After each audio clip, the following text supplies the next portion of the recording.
Jai Shri Ram, my dear friends. I am Kripa Shankar here, and my war name is Ramakarya Dhurandhar.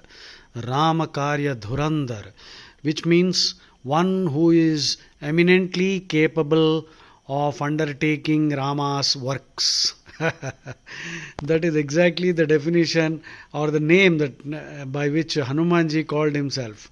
Rama Rahasyopanishad, Hanumanji introduced himself as Ramakarya Dhurandhara, RKD. That's what I am using. That's my war name, Nom the Gur. Nomdeguerre. That means the war name. Nom the Plume is a writer's name, right? So I decided I'll have a Nom the Gur. You too should have one. So Ramakarya Dhurandhar. That means one who is capable of carrying out Rama's orders and doing Rama's works. These are my Jago Hindu shorts, and my intention is to disseminate all that I have learned from so many books, and therefore, because I believe that every Hindu is a potential world leader, because we have the genetic potential. So we need to improve our communication skills and also understand all these nuances, the fine ideas. I don't know how many of these ideas you will be able to put to use, but all of them are thought-provoking, by the way. Now, these Jago Hindu shorts are basically a collection of all the ideas and opinions and things which I consider as useful. Someday they will all add up and you will be able to deliver a good talk somewhere. Now let us take a closer look at each of these cards. Now the first one. Well, Alexander. How did Alexander die? Most people are not aware. Alexander was such a tyrant. He was bisexual, by the way. Well, that is, I think it's okay. It is up to him. His first wife, he had many queens. I think Ruxana was the name of his main queen. But he was a bisexual. And he was an alcoholic. And he was given to fits of wrath. He killed his own friend who actually saved his life in a battle. And Alexander died in Babylon. He ran away actually from the borders of India. We were told some, shaggy dog story, cock and bull story, very long yarn that Alexander defeated Porus. And then when Porus was hauled up in front of him, Alexander, I believe, asked Porus, how should I treat you? And Porus said, like a king, because I am a king. And we were told that Alexander appreciated this wonderful reply and gave back his kingdom, and Alexander decided to go back home because his soldiers were feeling homesick, they were feeling nostalgic. Now a man like Alexander, who was literally a madman, who destroyed entire cities, he wanted to destroy Zoroastrianism, he burnt down their temples, right? This scoundrel is known for massacring entire cities and peoples. Wherever he went, he destroyed libraries, entire cities. Now, he was an alcoholic. And he is not the type who would listen to anybody.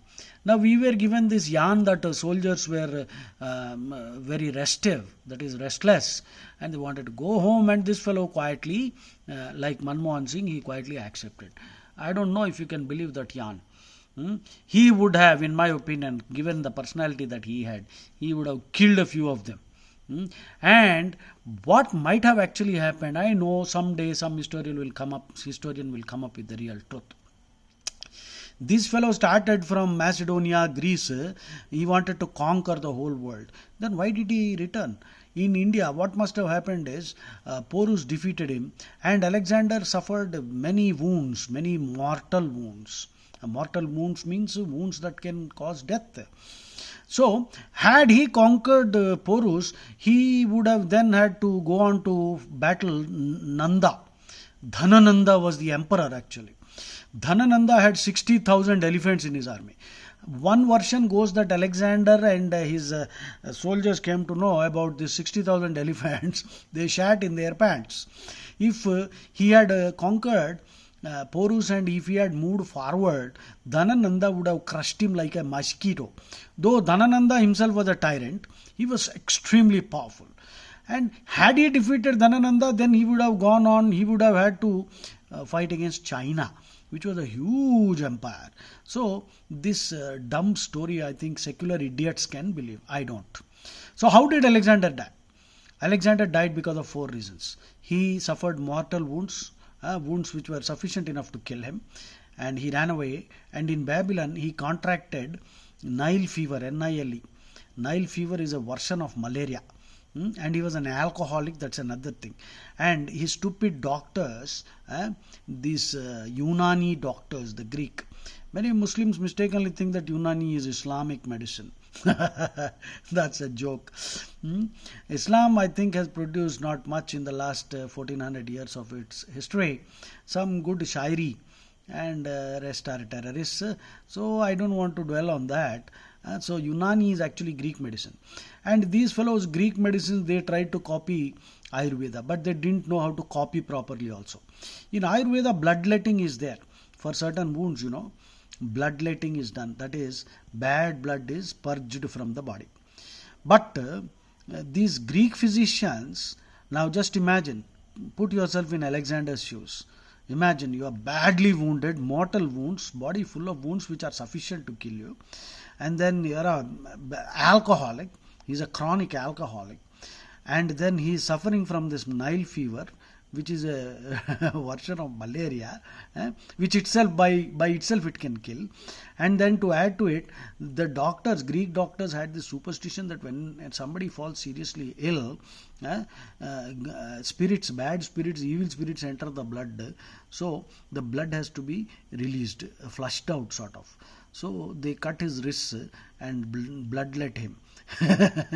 Now you can imagine what a horrible death this poor fellow Alexander had. This is Alexander's story. I think I will stop here. These shorts will have to continue later because it's already taken 7 minutes. Okay, this is the truth of Alexander. So let us leave it there. Jai Shri Ram.